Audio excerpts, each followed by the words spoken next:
दीपू जल्दी चलो, नदी किनारा आ गया। नदी की तरफ बिल्कुल भी मत देखना और कुछ भी सुनाई दे ध्यान मत देना। पिताजी नदी का किनारा आने पर इस तरह से क्यों डर गए? ये दोनों नदी किनारे से गुजर रहे थे, तभी पानी की आवाज आने लगी, जिसे सुनकर पिता ठिठक सा गया, लेकिन उसने नदी की तरफ नहीं देखा। तभी दीपू ने नदी की तरफ देखा। एक नाव किनारे की तरफ आ रही थी। उस नाव पर कौन बैठा था ये नजर नहीं आ रहा था। जैसे जैसे वे किनारे पर आई तो दीपू ने देखा वो एक औरत थी जिसका आधा चेहरा घूंघट से ढका हुआ था।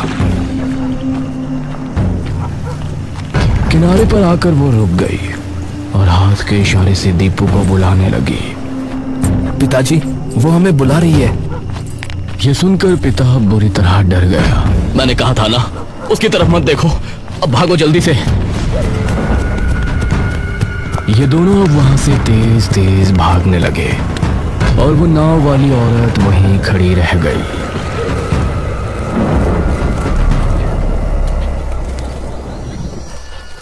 एक महीने बाद दोपहर का समय था। गांव के लोग अपने अपने कामों में लगे हुए थे। उसी समय एक जोड़ा टांगे में बैठा गांव में आया। आइए बाबूजी, मधुपुर आ गया। रमेश ने सहारा देकर अपनी बीवी निराजनी को उतारा और वो वहां खड़े मुखिया से मिला। जी, क्या आप ही मुखिया जी हैं? हाँ, मैं ही यहाँ का मुखिया हूँ। मुखिया जी, ये कौन है? ये मेरे बचपन के दोस्त भानु प्रताप का बेटा रमेश है। पेशे से लेखक है। बहू गर्भान्य है तो शहर के करीब रहना चाहते हैं। अब हमारा गांव तो शहर के बहुत करीब है ना, इसलिए आज से यहीं रहेगा। आपका बहुत बहुत शुक्रिया मुखिया जी।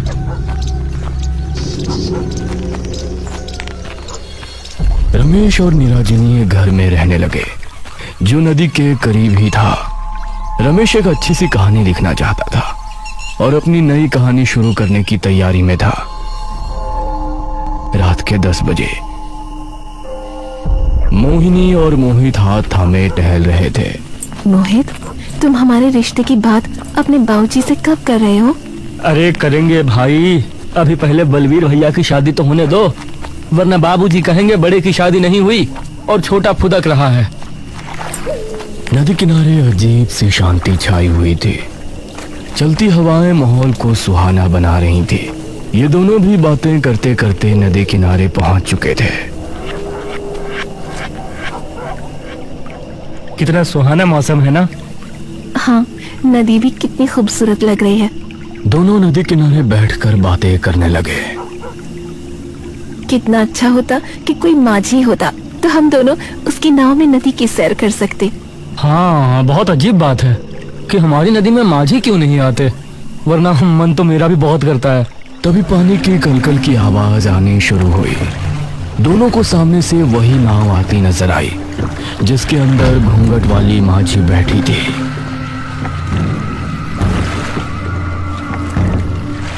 अरे वाह, ये तो बहुत अच्छा हुआ। वो देखो, माझी आ रही है। माझी किनारे पर आ गई और उसमें बैठी औरत शांत रही।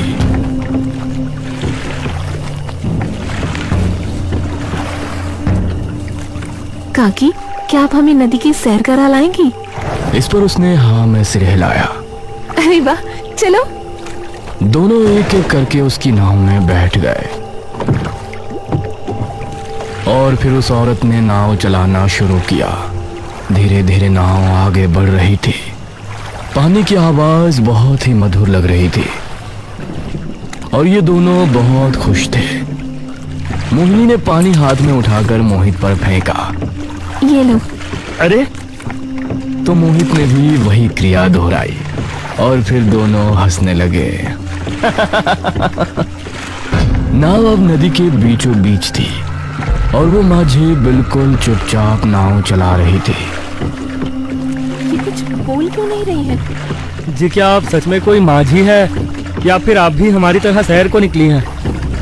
ये सुनकर वो औरत तेज तेज चप्पू चलाने लगी नाव की रफ्तार बढ़ गई और ये दोनों शांत भाव से उसको देखने लगे। तभी हवा चली और उसके चेहरे से घूंघट हट गया।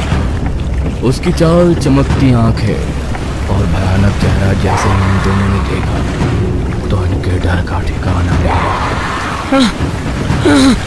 मोहिनी उसका चेहरा देख सहम गई और बेहोश हो गई।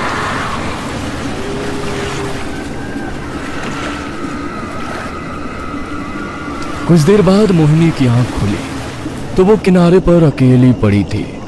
उसने इधर उधर देखा और खुद को अकेला पाकर घर की तरफ दौड़ पड़ी।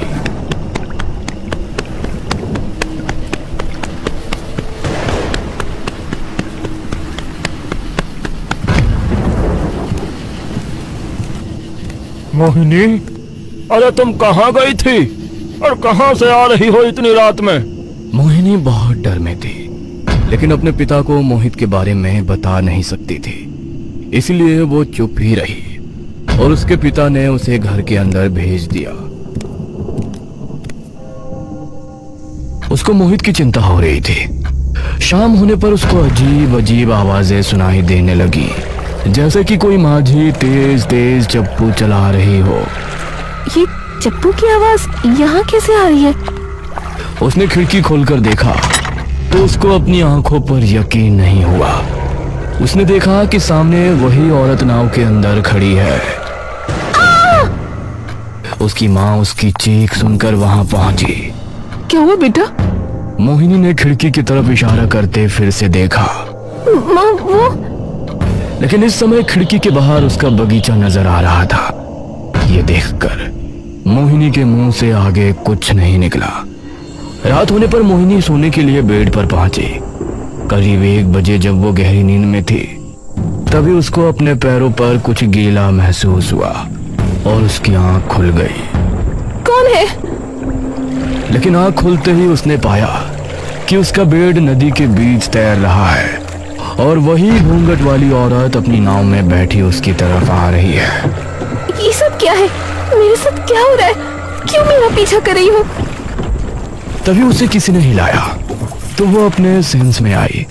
उसने पाया कि वो अपने कमरे में ही है और उसके माँ बाप उसके पास ही हैं। क्या हो बेटा, तुम इतनी अजीब बर्ताव क्यों कर रही हो? मोहिनी कस के अपनी माँ के गले लग गई और फिर उसने अपने माता पिता को सब कुछ बता दिया। ये क्या किया तुमने? अरे नदी पर गई और उस माझी की नाव में भी बैठी और ये सब आप बता रही हो? पिताजी, मैं वहाँ मोहित के साथ गई थी, इसलिए डर की वजह से आपको बताया नहीं। आप उसे पसंद कहाँ करते हैं? ये सुनकर मोहिनी के पिता ने उसकी माँ की तरफ देखा और मोहिनी को आश्वासन दिया। वो मोहिनी का खास ध्यान रखने लगे, लेकिन मोहिनी को हर जगह वो माझी दिखाई देती। मोहिनी ऐसे में मोहित को बहुत याद कर रही थी और इससे तंग आकर उसने फैसला किया कि वो उस औरत से जाकर मिलेगी और मोहित से उसके बारे में पता करेगी। रात 12 बजे वो नदी पर पहुंची तो सामने उसको नदी किनारे वही औरत खड़ी नजर आई। तुम क्यों मेरे पीछे पड़ी हो? और मेरा मोहित कहाँ है? क्या किया तुमने उसके साथ? आओ मेरे साथ आओ, मैं तुमको उससे मिला दूंगी। मोहिनी उसके कहने पर वापस माझी में बैठ गई और फिर उस औरत ने नाव चलाना शुरू किया। जैसे जैसे औरत आगे बढ़ रही थी मोहिनी के दिल की धड़कन भी बढ़ती जा रही थी। कुछ देर चलने के बाद नाव एक टापू पर आकर लगी। यही है तुम्हारा मोहित? क्या तुमने मोहित को इस टापू पर छोड़ा है? यह सुनकर उस औरत ने हाँ में सिर हिलाया। मोहिनी उसकी नाव से उतरी और आगे बढ़ गई। टापू बहुत सुनसान था और वीरान भी। मोहिनी एक डर के साथ आगे कदम बढ़ा रही थी। ये मुझे यहाँ क्यों छोड़ गई? मोहित, मोहित क्या तुम यहाँ हो? वो बार बार आवाज लगाती, लेकिन उसे कोई जवाब सुनाई नहीं दे रहा था। तभी अचानक उसका पैर किसी चीज से टकरा और वो जमीन पर गिर गई। उसने पाया कि मोहित जमीन पर मृत हालत में पड़ा है।